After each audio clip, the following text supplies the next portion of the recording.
Ljudje se že od nekdaj selijo po svetu. Svoje domače kraje zapuščajo iz različnih razlogov, a z istim ciljem – iskanjem boljšega jutri. Nekateri so morda zbežali pred vojno, tako kot nazadnje Ukrajinci. Morda so se končno želeli zbližati s svojimi bližnjimi in so se jim pridružili v drugi državi. Lahko so odpotovali iz ekonomskih razlogov v iskanju boljšega zaslužka. Prisotnost več kultur, ki niso nujno povezane med sabo, najdemo tudi pri nas. Za vključevanje priseljencev, beguncev, migrantov v lokalno okolje skrbi več organizacij in društev na obali. V večgeneracijskem centru Morje se zelo trudimo za naše priseljence tukaj na obali, da bi se čim prej in čim boljše integrirali v lokalno okolje.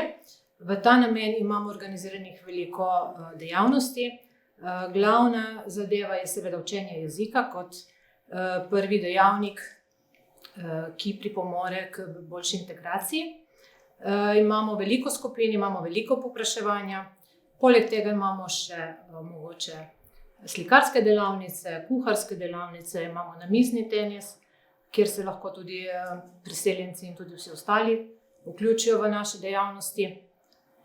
Med počitnicami poskrbimo tudi za otroke, imamo počitniško varstvo za priseljenske otroke, celo poletje in vse šolske počitnice. Poleti bi rekla, da je poudarek na športu, na morskih dejavnostih, popoldne imamo tukaj delavnice potem z njimi.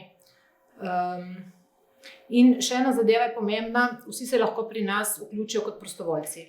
Torej so lahko na obeh straneh, nekako kot uporabniki, pa tudi kot prostovoljci in nam pomagajo in z delavnicami za otroke, mogoče kakšne hobije razvijajo, z delavnicami za odrasle, šport, ples, karkoli.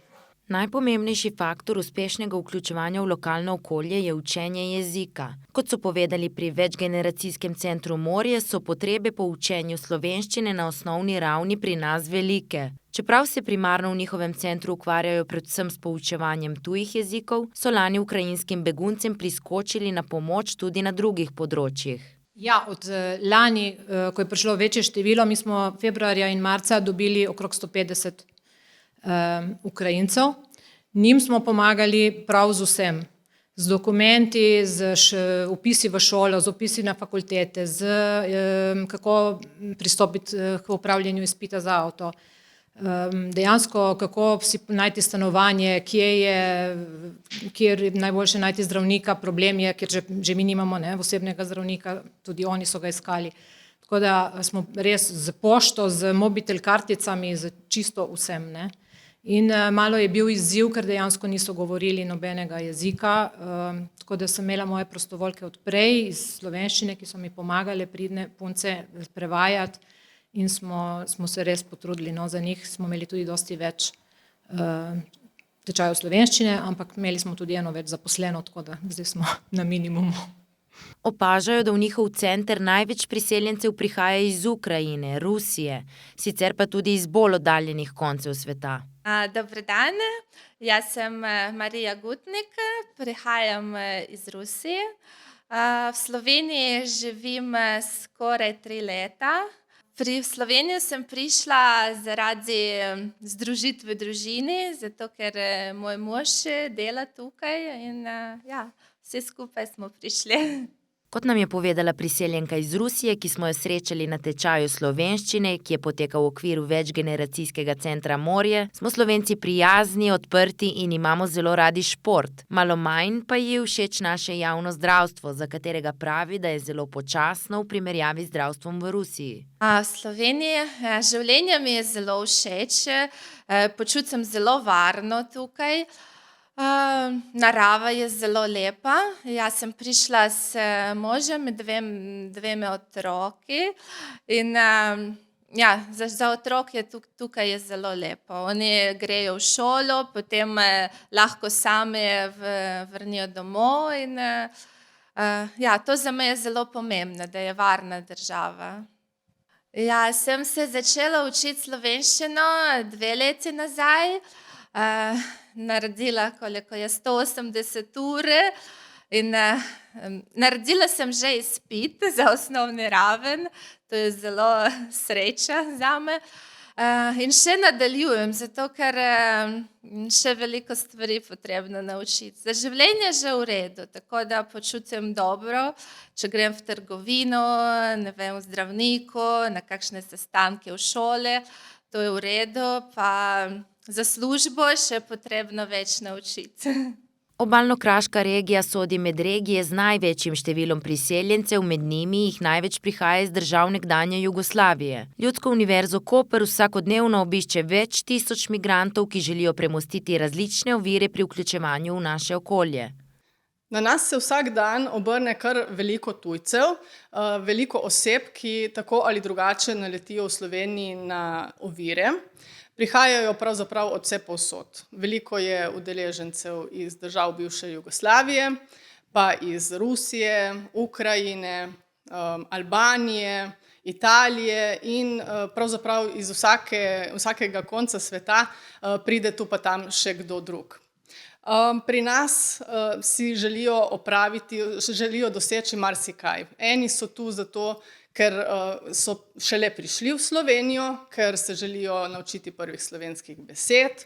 Spet drugi so tu, ker so že nekaj časa tu, pa nekaj že znajo, si pa želijo izpiliti to svoje znanje in mogoče na tak način najti tudi kako boljšo službo oziroma doseči boljši položaj v trenutni zaposlitvi. Spet tretji so tu že kar precej časa, pa bi si želeli pridobiti slovensko državljanstvo. Zato pa seveda potrebujejo tudi neko potrdilo o znanju slovenskega jezika na osnovni ravni. Na osrednjem izobraževalnem, svetovalnem in informacijskem središču za izobraževanje odraslih priseljencem nudijo celostno obravnavo. Ko nekdo pride k nam in pove, da bi se želel recimo učiti slovenščino ali pa pridobiti izpit, ga naše sodelavke najprej napotijo v svetovalno središče.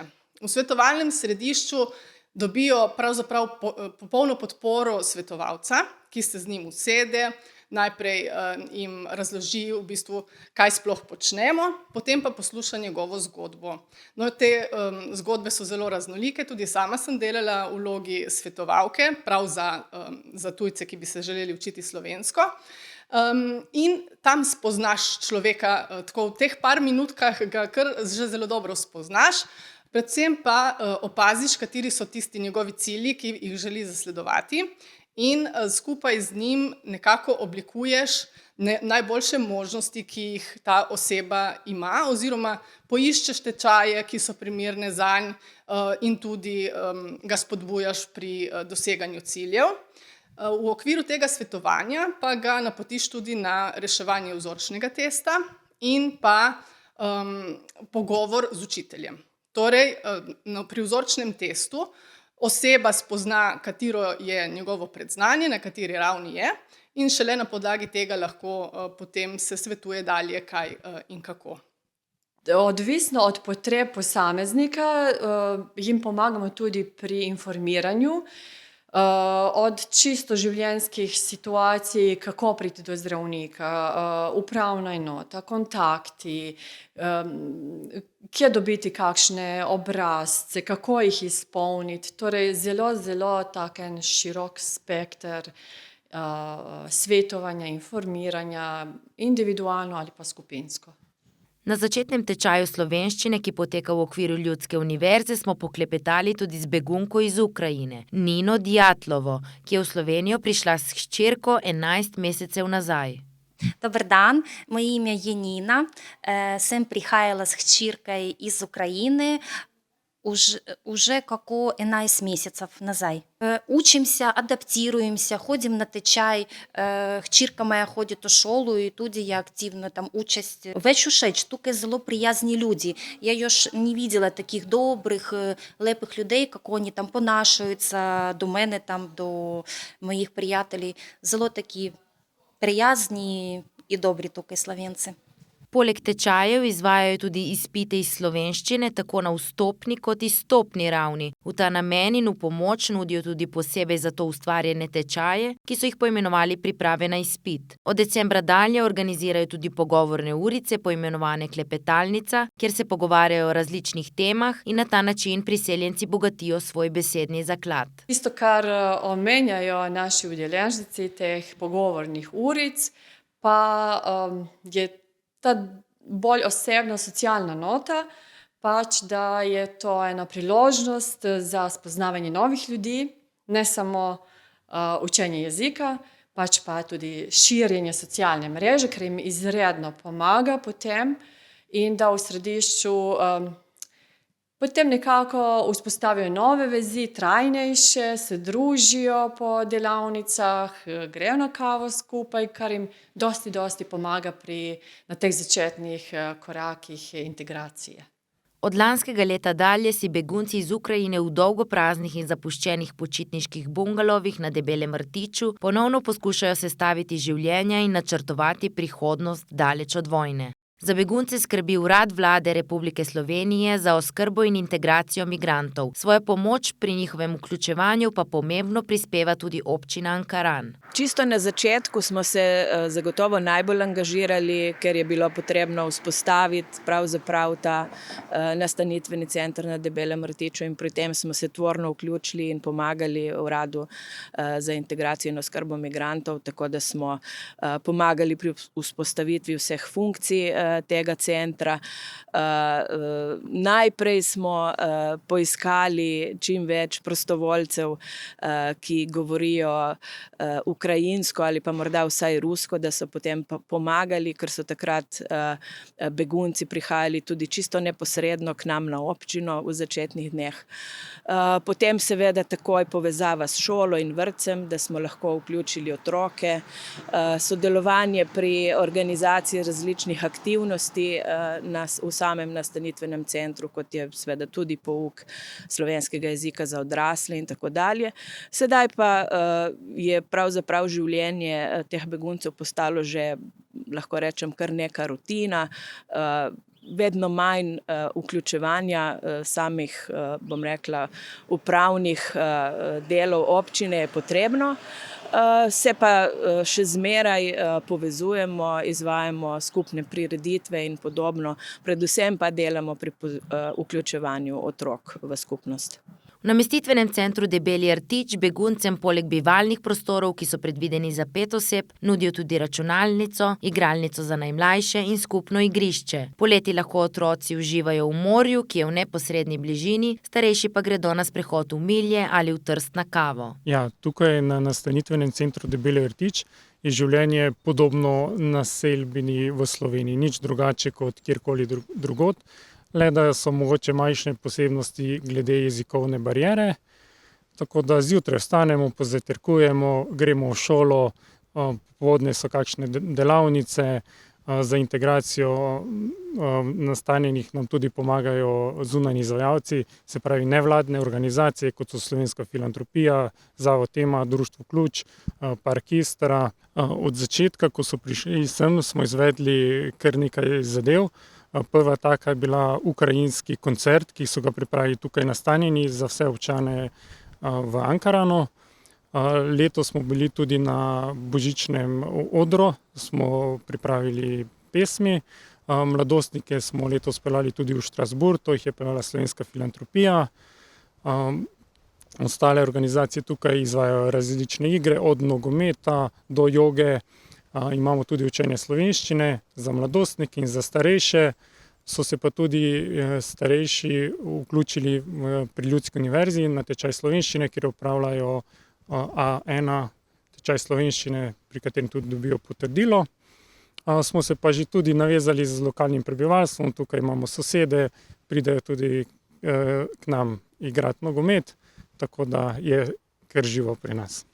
Zelo aktivno vlogo je pri njihovem vključevanju v lokalno okolje odigrala tudi Slovenska filantropija s svojimi prostovoljci. Slovenska filantropija je ponudila mentorstvo za podporo otrokom v ankaranski šoli, kar se je izkazalo zdaj pod nekaj časa, da je to res zelo kvalitetna zadeva, da otroku dati eno oporo in tudi da ve, da nekdo, ko je od prvega dneva tam z njimi, da mu je dejansko tudi zdaj šel kot oporo v šolo.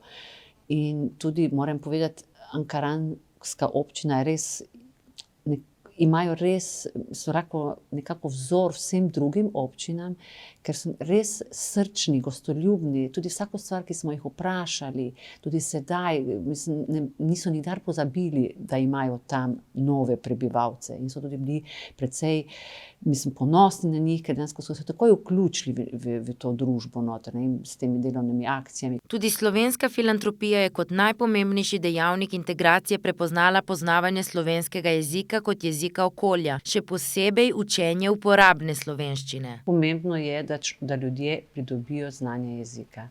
Ker ko ti znaš jezik, lahko lažje komuniciraš, se počutiš bolj samozavestnega, imaš več nekako pripadnosti tudi, ne? Ker jezik je zelo velika ovira, ne?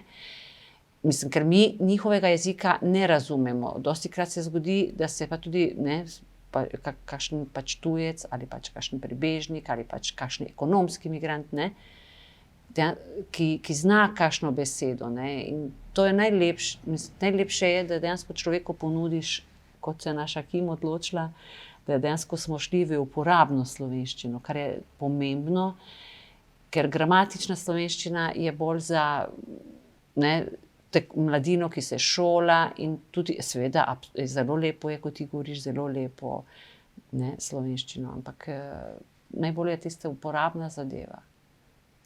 Ja, jaz imam, na primer, so ti starejši, ne, in oni sigurno ne bojo rabili vedeti, kam se da vejica. Oni rabili to, te praktične zadeve. Kako vprašati za pomoč, kako priti do bolnice, do lekarne, kje se nahaja kaj v trgovini. Ne?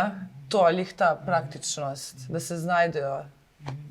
Za razliko od ukrajinskih beguncev, ki so v Slovenijo prišli, ker so bežali pred vojno, pa k nam veliko priseljencev pride tudi iz ekonomskih razlogov. In kot pove Vesna, je integracija ukrajinskih beguncev v ankaransko občino lahko vzor tudi za integracijo ekonomskih priseljencev, ki večinoma prihajajo iz bivše skupne države Jugoslavije. Saj bi bilo tudi njih potrebno bolj sprejeti ter jim bolj pomagati pri integraciji. Tako kot pravijo tudi sedaj naši stanovalci, mislim, to so pač dijak, ne, je rekel, da na srednji tehnični šoli, ne, je ogromno ljudi iz bivše Jugoslavije, ne, in dejansko potem se dejansko ustvarjajo skupine, ne, oni govorijo svoj jezik, če pa dejansko nekdo to poveže, nekako naredi, ne vem, nek dogodek, naredi, ne vem, eno zabavo, eno srečanje, se otroci srečujejo in govorijo jezik v državi tam, kjer živijo. Jih je treba sprejeti. Ne smeš zmeraj gledati, da dejansko ne bojo se naučili. Ja, vsak se nauči, rabi pa svoj čas, da se nauči. Ne? Največji problem je pa tukaj, da večkrat smo res mogoče precej kruti, ne, znajo biti ljudi, precej pa tudi otroci, ne, pri sprejemanju tega, ne. Tukaj je ogromno še enega dela. Vsaka ura prostovoljstva šteje, pravijo na slovenski filantropiji. Zato vedno vabijo v svoje vrste nove prostovoljce, da bi skupaj ustvarjali lepše in bolj prijazno lokalno okolje in svet. Če lahko 1 uro na dan izgubimo pred televizijo, na telefonih, bi lahko to uro dejansko namenili za pomagati in bi lahko postali del slovenske filantropije in prostovoljcev, ker to res spremeni. Pomagaš drugim ljudem in hkrati pomagaš tudi sebi in narediš dejansko razliko v svetu.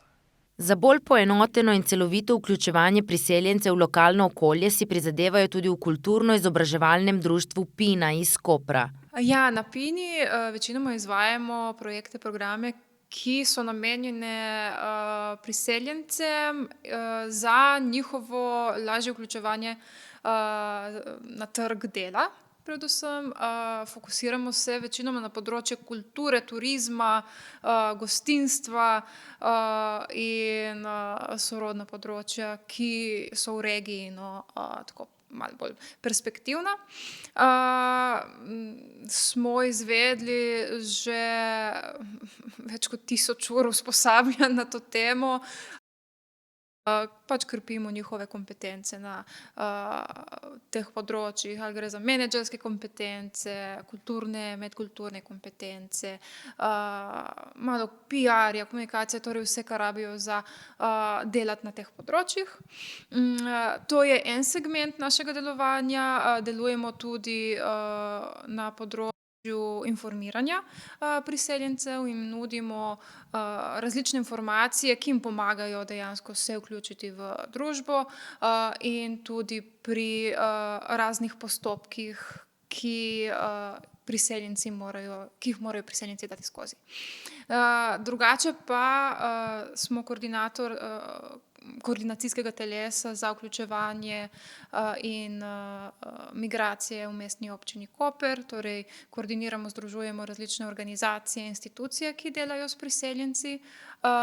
Poleg tega smo tudi vključeni v ožjo svetovalno delovno skupino v okviru pod okriljem občine in znanstveno-raziskovalnega središča Koper in pripravljamo strategijo za vključevanje v lokalno okolje, strategijo za vključevanje priseljencev. Strategija za vključevanje priseljencev, ki je trenutno še v nastajanju, izhaja iz njihovega preteklega dela, ko so še vodili središče za medkulturni dialog. Ko smo vodili še središče za medkulturni dialog, smo naredili tudi neko delovno skupino, ki je pripravila v bistvu smernice za občino in druge institucije za vključevanje priseljencev. In od tega se je štartalo naprej. Koordinacijsko telo se je ustanovilo, potem preko nekega projekta, so se povezali še druge organizacije in zdaj se dela tudi strategija, ki bo res začrtala neke smernice za vključevanje priseljencev, torej različne programe, izpostavlja tiste točke, kjer so vrzeli še v lokalnem okolju, čisto na neki strateški programski ravni, da se ponudi neke konkretne, ustrezne storitve in povezane predvsem storitve za to ciljno skupino. Pina je vključena tudi v konzorcij Filozofske fakultete in Inštituta za javno zdravje ter Zavoda 3 in se skupaj prizadevamo, da bi okrepili medkulturno mediatorstvo v Sloveniji in našem konkretno mi v lokalnem okolju preko usposabljanj in formiranja različnih združenj in mrež medkulturnih mediatorjev, medkulturnih mediatork, ki delujejo v lokalnem okolju. Tako da to je ena večja aktivnost, s katero se trenutno tudi ukvarjamo. V Pini opažajo in si prizadevajo v sodelovanju z drugimi organizacijami ustanoviti informacijsko točko ali informacijski center za priseljence, da bi na enem mestu dobili vse ključne informacije. Zdaj trenutno je v pripravi v okviru tudi te strategije spletna stran za tujce o vseh teh storitvah, ključnih in ponudbi v lokalnem okolju.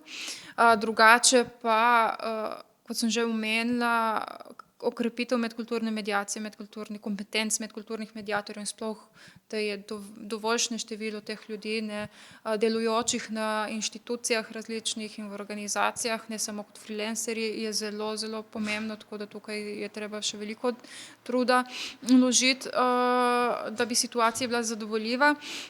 Drugače tudi vidimo, da primanjkuje tako tečajev slovenskega jezika oziroma konverzacijskih tečajev, veliko, čakalne vrste so da tujci, ti ljudje sploh pristopijo k tečajem in k izpitu obveznemu, da bi dobili certifikat A1 in da lahko vse skupaj, vse te procedure dajo skozi, vsa dovoljenja pridobijo in tako naprej, ali pa brezposelni ostanejo tako v registru lahko.